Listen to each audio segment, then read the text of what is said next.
অনেককেই বলতে শুনেছি সকালে ঘুম থেকে উঠে একদম কিছু খেতে ইচ্ছে করে না। মানে ধরে নেওয়া যেতে পারে সকালে ব্রেকফাস্ট ওরা স্কিপ করে দেয়। আমার আবার ওটা একদমই চলে না। আমি এখন পুরোপুরি অভ্যাস করে নিয়েছি, ঘুম থেকে উঠে আমার সর্বপ্রথম ব্রেকফাস্ট করতেই হবে।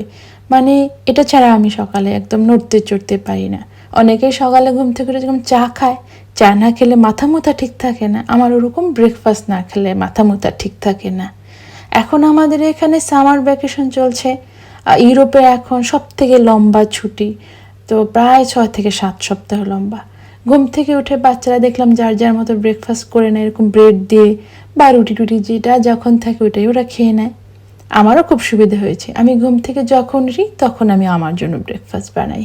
আজকে নিয়েছি ব্রেডের উপরে একটু পিনাট বাটার, একটু নিউট্রেলা, তারপর একটা কলা এরকম করে কেটে কেটে সুন্দর করে সাজিয়ে নিলাম। আর যেদিন স্ট্রবেরি থাকে ওই দিন স্ট্রবেরিও দিই, দেখতে আরও সুন্দর লাগে। এই তো একটুখানি বেনানা নিয়েছি, সাথে একটু অ্যাপল কেটে নিয়েছি, একটু অরেঞ্জ নিয়েছি। এই ছিল আমার আজকের ব্রেকফাস্ট।